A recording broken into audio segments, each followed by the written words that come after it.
আপনারা ইমাম আহমদ ইবনে হাম্বলের নাম শুনেছেন? আমাদের ইসলামে চারটা মাযহাবের প্র্যাকটিস আছে, অনুশীলন। হানাফি, শাফিঈ, মালিকি, 4 নাম্বারটা কথা কন। আরো অনেক মাযহাব আছে, কিন্তু এই চারটা মাযহাব বেশি প্রসিদ্ধ। গোটা বিশ্বের মানুষগুলো কোরআন সুন্নাহর আলোকে যে আমলগুলো করে, এটা চারটা মাযহাবের রেফারেন্সের সাথে কোনো না কোনো ভাবে মিলে যায়। এটার প্রথমটা হচ্ছে হানাফি, দ্বিতীয়টা শাফিঈ, তৃতীয়টা 4 নাম্বারটা সবাই বলেন কি নাম? হাম্বলি। ইমাম আহমদ ইবনে হাম্বল এই মাযহাবের ধারক, বাহক, প্রতিষ্ঠাতা। তিনি ছিলেন জগৎ বিখ্যাত মুহাদ্দিস, ওনার পুরো জীবনটা উনি হাদিস সংগ্রহের কাজে ব্যয় করেছেন এবং একক স্বতন্ত্র হাদিসের গ্রন্থ হিসেবে পৃথিবীর সবচাইতে বড় যে হাদিসের কিতাব, ওইটার নাম হচ্ছে মুসনাদে আহমদ ইবনে হাম্বল। যারা আলেম ওলামা আছেন জানেন না? মুসনাদে আহমদ ইবনে হাম্বল, এটার মধ্যে প্রায় 40,000 হাদিসের কম্পাইলেশন আছে। সুবহানাল্লাহ, বাড়িতে গিয়ে বললেন এত বিশাল হাদিসের গ্রন্থের রচয়িতা। ওনার শেষ জীবনে উনি হাদিস সংগ্রহের জন্য সফর করতেন। শীতের এক রাতে তিনি সফরে বেরিয়েছেন।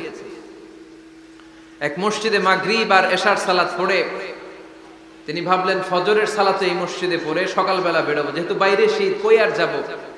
ব্যাগ থেকে কাঁথা বের করে হাদিস পড়তে শুরু করেছেন আর ভাবলেন হাদিস পড়তে পড়তেই রাতটা কাটিয়ে দিবি। কিন্তু মসজিদের দারোয়ান এসে বলে, মুরব্বী, মসজিদে তো থাকা যাবে না, আপনি বেরোন।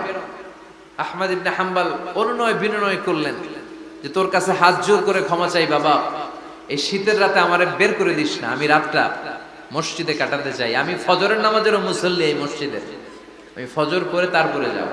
দারোয়ান সে না ছোট বান্দা, সে বলে না, মসজিদে থাকতে পারবেন না, বেরোন বেরোন। না বেরোলে গাঠটি সহ ঘাট ধাক্কা দিয়ে বের করে দেব। চিনতে পারে নাই যে এটা মুহাদ্দিসুদ দাহর, এ যুগের সর্বশ্রেষ্ঠ মুহাদ্দিস ইমাম আহমদ ইবনে হাম্বল। এখন উনি আর কি করবেন, কিছু করতে না পেরে ব্যাগ নিয়ে বের হয়ে গেলেন। প্রচন্ড শীতের রাতে, কনকনে শীতে তিনি কাঁপছেন। হাঁটতে হাঁটতে চলতে চলতে হঠাৎ দেখলেন একটা বাজার। ওই বাজারে এক খাব্বাজ, রুটির দোকানদার, শাবুন খাব্বাজ, যুবক রুটি বানাচ্ছে। যে সালাম দিলেন, আসসালামু আলাইকুম। বাবা, শীতের রাতে বিপদে পড়েছে, যাওয়ার জায়গা নেই। তোমার যে চুলাতে তুমি রুটি বানাও, এই চুলার পাশে বসে যদি সারা রাত আমি কাটিয়ে দেই আর চুলা থেকে আগুন পোয়াই, তোমাকে কোনো ক্ষতি হবে? যুবক বলেন, না না, কোনো ক্ষতি হবে না। আহলান ওয়া সাহলান, ইয়া মারহাবান বিক, খোশ আমদেদ, এটা তো খুশ নসিব আমার। আপনি আগুন পোহালে আমার সমস্যা কি? আসেন। ইমাম আহমদ ইবনে হাম্বল যুবককে শুকরিয়া জানিয়ে, আল্লাহর শুকরিয়া করে চুলার পাশে বসে আবার হাদিস পড়তে লাগলেন। কিন্তু তিনি লক্ষ্য করলেন যে যুবকটা একটু পর পর আওয়াজ করে পড়ে আস্তাগফিরুল্লাহ। কি পড়ে? আটা দিয়ে রুটি বানায়, পড়ে আস্তাগফিরুল্লাহ। রুটির খামির বানায়, পড়ে আস্তাগফিরুল্লাহ। খামিরগুলো দলা বেঁধে গোল গোল করে সাজিয়ে রাখে, আর কি পড়ে? বেলুন দিয়ে এগুলোর বলে চুলার ভিতরে ঢুকায় দেয়, আর কি পড়ে? কেউ রুটি কিনতে আসলে তার হাতে রুটি তুলে দেয়, আর কি পড়ে? টাকা দিলে টাকা নিয়ে ক্যাশ বক্সে রেখে দিয়ে কি পড়ে? শুধু পড়ছে আস্তাগফিরুল্লাহ, আস্তাগফিরুল্লাহ। ইমাম আহমদ ইবনে হাম্বল তো অবাক, ঘটনা কি? এই যুবকের হলোটা কি? শুধু আস্তাগফিরুল্লাহ। তিনি হাদিসের কিতাবটা বন্ধ করে যুবকটা জিজ্ঞেস করলেন, বাবা, আসার পর থেকেই দেখছি তুমি শুধুই পড়ছো আস্তাগফিরুল্লাহ, আস্তাগফিরুল্লাহ, আস্তাগফিরুল্লাহ। ঘটনাটা কি? কেন এত তুমি ইস্তিগফার পড়ো? যুবক বলল, এটা আমার একটা চিরাচরিত আমল, সব সময় আমি এই আমলটা করি। আমি সব সময় ইস্তিগফারের সাথে আঠার মতো লেগে থাকি, আর সব সময় ইস্তিগফার করার কারণে আল্লাহ তাআলা আমাকে মুস্তাজাবুদ দাওয়া বানিয়ে দিয়েছে। মানে আমি দোয়া করলেই দোয়া কবুল হয়ে যায়। এই জীবনে আমি যত দোয়া হাত তুলে করেছি, মুহূর্তের মধ্যে আমার দোয়াগুলো কবুল করে নিয়েছে কে? আল্লাহ। শুনে তো ইমাম আহমদ ইবনে হাম্বল অবাক, বলে কি, আনতা মুস্তাজাবুদ দাওয়া? তুমি মুস্তাজাবুদ দাওয়া? তুমি দোয়া করলেই কবুল? না, আনা মুস্তাজাবুদ দাওয়া। হ্যাঁ, আমি দোয়া করলেই কবুল হয়ে যায়। তুমি জীবনে যা দোয়া করেছো সব পেয়েছো? হ্যাঁ, আমি জীবনে যা দোয়া করেছি আমি সব পেয়েছি, সব দোয়া কবুল হয়েছে আমার জীবনে, শুধু একটা দোয়া ছাড়া। ইমাম আহমদ ইবনে হাম্বলের কৌতূহল আরো বেড়ে গেল। সব দোয়া তোমার কবুল হয়েছে, একটা দোয়া কবুল হয় নাই, সেটা আবার কি? যুবক বলতে আরম্ভ করলো, আমার যে দোয়াটা কবুল হয় নাই সেটা হচ্ছে আমি আল্লাহর কাছে অনেকবার দোয়া করেছি, আল্লাহ শুনেছি এই জামানার সবচেয়ে বড় মুহাদ্দিস, তার নাম নাকি ইমাম আহমদ ইবনে হাম্বল। আল্লাহ, তোমার কাছে আমার আকুতি, তোমার কাছে আমার মিনতি, আমি যেন এত বড় মুহাদ্দিসের হাতে হাত রেখে মুসাফা করতে পারি আর তার কপালে একটা চুমু দিতে পারি। আমার এই দোয়াটা আজও কবুল হয় নাই। আজও আল্লাহ তাআলা এই দোয়াটা কেন যে কবুল করেন আমি জানি না। একথা শুনে ইমাম আহমদ ইবনে হাম্বল আবেগপ্রবণ হয়ে গেলেন, আর নিজেকে ধরে রাখতে পারলেন না, চোখের পানি ছেড়ে দিলেন আর বললেন, ইয়া শাব, হে যুবক, আহমদ ইবনে হাম্বলের সাথে দেখা করার জন্য তোমার আহমদ ইবনে হাম্বলের দরবারে যাওয়ার দরকার নাই, তোমার এই দোয়াটাও আল্লাহ কবুল করে নিয়েছে। আহমদ ইবনে হাম্বল দেখা দেওয়ার জন্য তোমার দরবারে ছুটে এসেছে। আনা আহমদ ইবনে হাম্বল মুহাদ্দিসুদ দাহর, আমি হচ্ছে আহমদ ইবনে হাম্বল। যুবকও নিজেকে ধরে রাখতে পারে না, চোখের পানি ছেড়ে দিয়ে ওই যুগের সবচাইতে বড় মুহাদ্দিসকে জড়িয়ে ধরে হাতের মধ্যে হাত রেখে মুসাফা করে আহমদ ইবনে হাম্বলের কপালে চুমুকে দেয় আর আহমদ ইবনে হাম্বলের কাছে দোয়া চেয়ে বলল, ও ইমাম, রব্বুল আলামিন আমার জীবনের কোন দোয়া আজকে আর বাকি রেখে দেন নাই, এই যে দোয়াটা বাকি ছিল এই দোয়াটাও আল্লাহ কবুল করে নিয়েছে। এই দোয়াটাও কবুল, মুস্তাজাবুদ দাওয়া। আপনি সব সময় যদি ইস্তেগফারের সাথে আঠার মতো লেগে থাকতে পারেন, আপনি দোয়া করা মাত্র দোয়া কবুল করে নেবে কে? এজন্য সব সময় অবসরে বসে আছেন, বাস স্টেশনে বসে আছেন, সিএনজিতে চড়ে এক জায়গা থেকে আরেক জায়গায় যাচ্ছেন, বিছানায় শুয়ে আছেন, পড়বেন আস্তাগফিরুল্লাহ। কি পড়বেন? প্রাণ খুলে মন থেকে আওয়াজ করে সবাই পড়েন আস্তাগফিরুল্লাহ। আবারও পড়েন আস্তাগফিরুল্লাহ, চিল্লায় পড়েন আস্তাগফিরুল্লাহ। বিশ্বনবী ইস্তিগফারের অনেকগুলো আলফাজ শিখিয়েছেন, সবচেয়ে সহজ যেটা শিখিয়েছেন সেটার নাম হলো আস্তাগফিরুল্লাহ।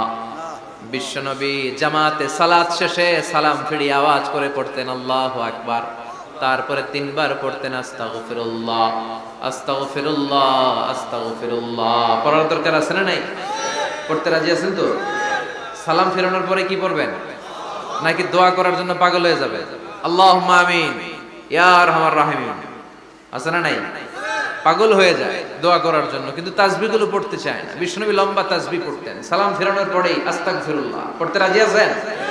আবার বিশ্বনবী বললেন, যে ব্যক্তি পড়বে আস্তাগফিরুল্লাহ আল্লাযী লা ইলাহা ইল্লা হুয়াল হাইয়ুল কাইয়্যুম ওয়া আতুবু ইলাইহি, যুদ্ধের ময়দান থেকে যদি কেউ পালিয়ে যায় তার কোনো মাফ নাই।